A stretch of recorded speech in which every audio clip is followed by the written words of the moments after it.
Everybody, welcome back to the Thrillcat Cinema Lab. Week 2 of my CEDIA previews continues. Today we're taking a step back into Sound Room 7, which is the often referred to $1 million home theater. And today we've got Sean Kelly from Panamorph with us. Sean, welcome to the lab. Good morning, Travis. Great to be here. So let's start off a little bit, I think, by just talking about an anamorphic lens. It seems to me like maybe at some point lens memory became a little more common, a little more popular, and a lot of people looked at this as, oh, here's a solution that's built into projectors that can eliminate the need to invest in a lens. We've just been chatting a little bit that, lens memory doesn't replace the need for an anamorphic lens. It doesn't offer the same quality, and it doesn't offer all of the features that you get when adding a lens. Can you talk a little bit about lenses and kind of why someone should definitely be budgeting for a lens for a CinemaScope screen? I guess it's interesting to go back in history a little bit and where did all this start from? This started on AV Science Forum in the late 90s. Alan Gouger was a dealer of mine for a different product, and he approached me saying, hey, the available lenses out there are not quite, cutting it, so to speak. And at that time, DVDs came out, so there was a lot of 16:9 content, and there's 16:9 format is built into a DVD, but the projectors were all 4:3. So the first years were all about converting 4:3 projectors to 16:9. And then right around 2006 or so, a lot more 16:9 projectors came about. And the ratio from 4:3 to 16:9 is pretty darn close to the ratio from 16:9 to 2:4. So that's where kind of a lot of this was born.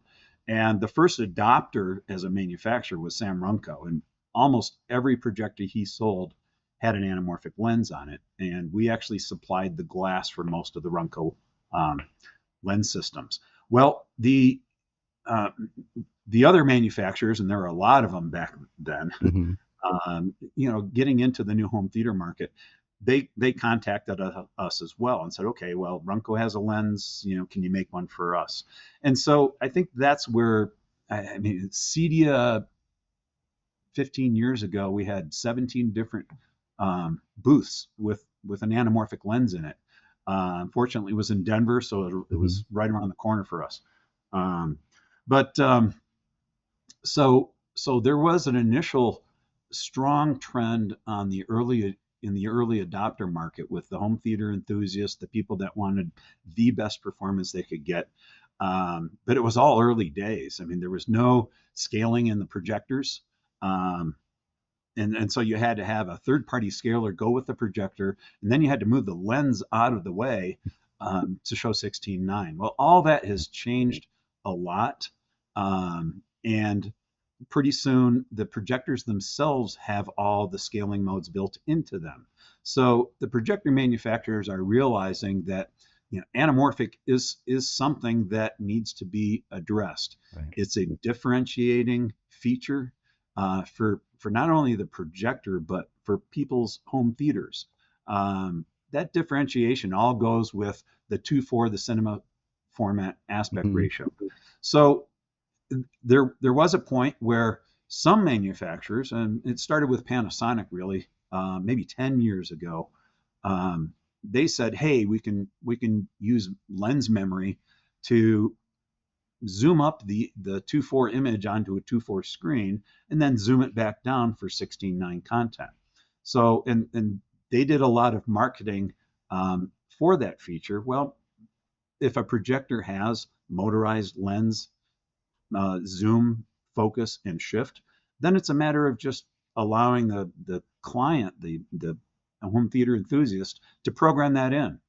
And so that's what started happening for a bit. And so it was a growing fad maybe 5-6 years ago. What dealers started realizing is that over time, the motors inside the projector would not go back exactly to the Right. preset locations. So the installers are having to go back to their clients, and because the image is no longer lined up with the screen, Hmm. and so they'd have to go back. Um, the client expectation is they didn't need to deal with this, and an enthusiast is going to go through the same type of thing. The other reality, though, is lens memory is cool. To see the projector do these things, it is a cool feeling. But the bottom line is the 2.4 image using lens memory is the lowest performance image in your theater. So if you've got a 2.4 to 1 screen, it's because you're considering that content to be the most important in your theater. Right. So if you use lens memory, it becomes the lowest performance. So there, there was a growing disconnect there. This is cool, but why am I doing it? Where am I getting the performance? Hmm. So yeah, anamorphic lenses, they cost a lot of money to do it right. But you have to decide within your budget, do you want that full performance for the 2.4 screen? Right. And so we're kind of seeing the zoom method fade a bit. I know obviously we're biased, but we're really seeing anamorphic grow, especially at the high end. Right. And and when you think about the cost too, it's you've just released the Alpha line of lenses, but how long were the DCR lenses a valid Oh yeah, option? I mean, you buy a lens, and if you stick with a projector line, you can use the same lens for many, many years. Glass doesn't wear out. it does not. And we have a 2-year warranty over the decades. Um, I think we've had a warranty request twice in the time we'd been in business. And it wasn't the glass; it was something happened with the housing, Right. that type of thing. Um, so yes, anamorphic has gone through evolutions. Our current lenses are much better than our past lenses. The Right. past lenses were the best on the planet at the time. Obviously, we'd evaluate all the different designs of anamorphic lenses, and we concluded on, hey, if we're going to do this, we need to do it this way. Hmm. Um, the big change with the alpha is distortion free. So anamorphic has been in the cinema business for 80 years. Um, until the alpha came along, there was always a little bit of geometric distortion. You either had Right. a barrel shape or you had a pincushion shape. Um, it was residual. You don't really notice it in a lot of especially movie content. But when you're setting things up and you've got a test pattern there, yeah, it's a little disconcerting that you don't have a rectangle. So our alpha line of lenses has this new technology where you have rectangles. That's all you have Hmm. in your test pattern. So yeah, it's always evolving. The alpha might, I mean, the reason we're calling it alpha is it's kind of the Lord of the Rings analogy, the one lens to rule them all. Okay. It is indeed, uh, it's fairly universal. There's no reason to get a new lens in the future, Hmm. unless, of course, you go to a bigger projector and the beam doesn't fit through an alpha. Right. That's why there's the Alpha Pro, which is a monster. That's what we're showing at CEDIA. Right on. Right on. And you're going to be showing that at CEDIA with a what some would consider a very capable projector. What's it going to be using? Yeah, the Christie Eclipse. So an amazing machine because of how they deliver really high contrast using VLP. Hmm. It's not a trick. It's somewhat complex, but it works, and we're looking forward to showing that, at CEDIA. The demo is on an acoustically transparent screen. That projector does put out 30,000 lumens. So we needed a lens that would work at that level. And we're getting a lot of interest as well in commercial applications. Sure. Anywhere that someone wants their content to be a little bit more panoramic, whether it's churches or boardrooms. And then, Microsoft Teams has this front row, which Hmm. is in the 2.4 format as well. And there are a lot of gaming systems that are kind of adopting in their math, it's 21 by 9. Yeah. So, you know, all that's evolving. We need a bigger lens to handle these bigger projectors that are coming out for, especially for commercial.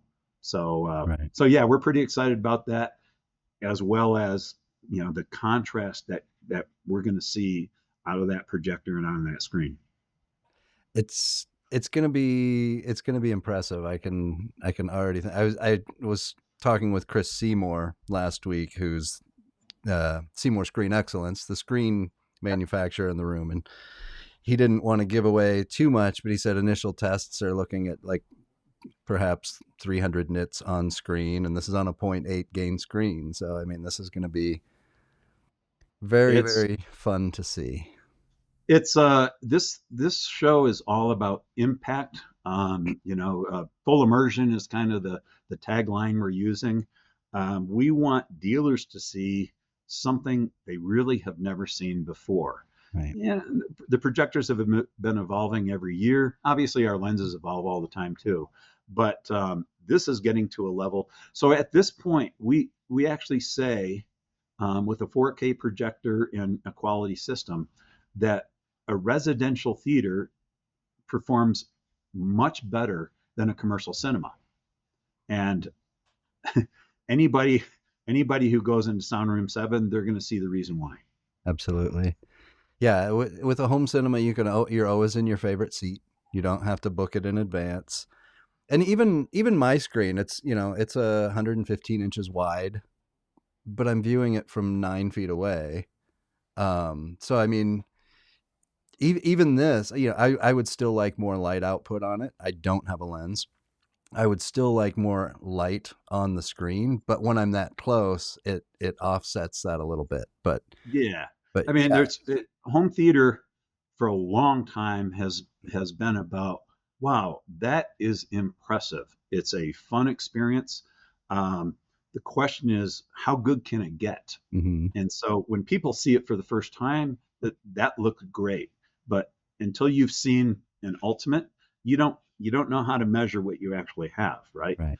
So yeah, it's always getting better. There's always opportunities, and there's more 2.4 content coming out. Yeah. It's not just movies. 80% of all movies are 2.4 since 1972. Yeah. But you know, streaming content, a lot of Disney, Apple, Apple TV just came. Well, it was earlier this year. It was their first shot really at using their Apple TV app and the device itself to Hmm. show content properly on an anamorphic projection system. So this is Apple we're talking about, Right. that is recognizing that, hey, we need to address this because it's a far greater experience for Hmm. the world, basically. Yeah, and Apple, Netflix kind of, they call 2.0 to 1 the Netflix ratio, but Apple has really been not just 2.0 and 2.4, but they've been doing a lot of 2.2 and 2.1 in there as well. Their shows have a lot of variety in the aspect ratios, which is interesting to not just, to me it says more when you're watching something and it's at 2.2 than 2.4. They're not just going for the widest, or because that's what Right. everyone's doing. It really is getting into that, the director's intent and the director That's of exactly it. photography. It They're is the director. I don't think Apple's telling the director we want 2.2 here. right. It's, the director saying, I'm the director, this is what I want. Yeah. But the trend, I think, for streaming does seem to be wider and wider is better, Hmm. which is interesting given that everybody's got a TV flat panel, and then as far as most of the world, Yeah. so they're all watching it with black letterbox bars.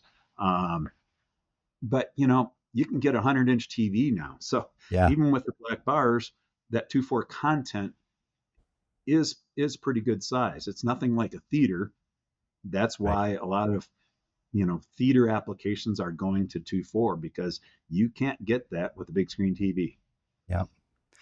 And when you go 2.4 and you are not using a lens, you're not using every pixel in your projector to fill it. So, like if I were to go through and recap my evolution, going from a projector, using the lens memory, going back and forth, resetting those, settings every now and then to make sure Yep. they were lining up with the screen.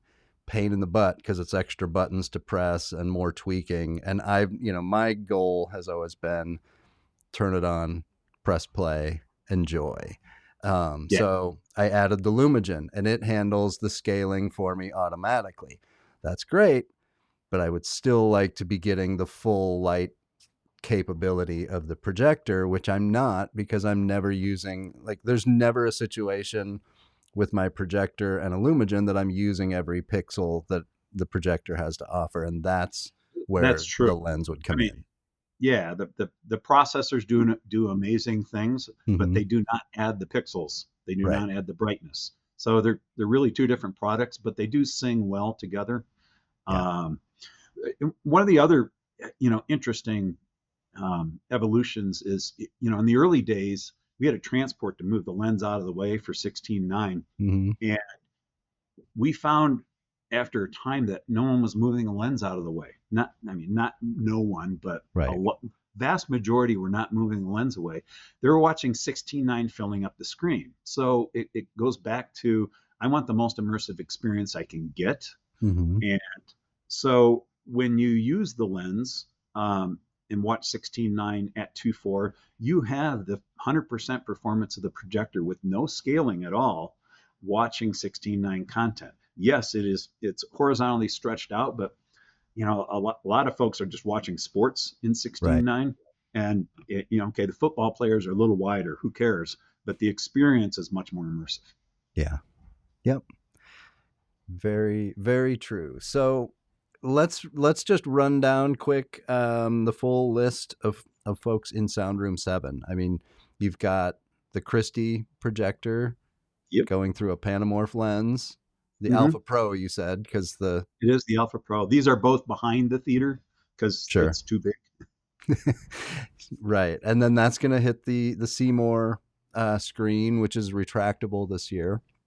Yes. Um, Using a MadVR as well, Mm-hmm. Kaleidoscape, StormAudio, Ascendo Acoustics. Is there anyone that I'm missing on that list? Nope. Ascendo, yeah. The tiny little subs they have. Yeah. I don't know if you've gotten to that point in an interview with anybody else yet, but those subs are so big, they bring them in and they're going to build the room around the sub because you Right. can't get it through the door. So Yeah. it'll be fun. It'll be interesting to see if the room is still standing at the end of the show with everything that they're bringing in. It's Yeah, well, it's a pretty good crew. It's yeah, not our first dance, so sure. Yeah. All right, Sean, I thank you very much for joining us today. I'm saving up because like we talked about, it really is. You can fake it, but you're still not getting everything out of your system until you have kind of all the right components in place. And I'm not using yeah. every pixel. I want more light It's output. kind of like, the reality is when you're showing black bars, they're not really black. Those are pixels that are turned off. Yeah. So you're kind of holding in a bunch of light in the projector, turning it into heat. So you're holding your projector back. I mean, I know that sounds marketing, whatever, Sure. but it is the technical truth. You're holding your projector back. I mean, you want all that full 4K performance on your 2.4 screen. Yeah. So that's what it's all about. It makes a lot of sense. Yep. Definitely. All right, Sean. Well, I will. Are you going to be in Denver? Will I catch up with you there? Oh yeah, yeah. I Um, mean, I'm part of the crew. yeah. I'm installing the lens. I'm not letting Okay. anybody else do it. We're working close with Christie, obviously, Sure. to make sure everything is doing its thing. Um, so we're in Sound Room 7, but we are also sharing the booth with Seymour. So Okay. 4409, there will be a static demo of the Pro there also, and Okay. I'll be there. So it's all in the same area, obviously. Right. Very good. All right. Well, if you are going to be in Denver for the CEDIA Expo, you need to make sure to check out Sound Room 7. It's going to be kind of one of those experiences that you'll never forget. They generally are. There's always one room at CEDIA that stands out to me above everything else, and I've got a couple contenders, but this one is going to be hard to beat. So if you're there, come say hi to Sean and all the other folks there around the booth. I'll be there. I'll be the dork floating around with a camera trying to talk to everybody. And yeah, thanks again for tuning in. We will be back very soon with more conversations, including Christie and MadVR, who will be there in Sound Room 7 with Panamorph and the gang. So take care. Thanks, We'll Travis. see you soon. Appreciate the time. Thanks, Sean.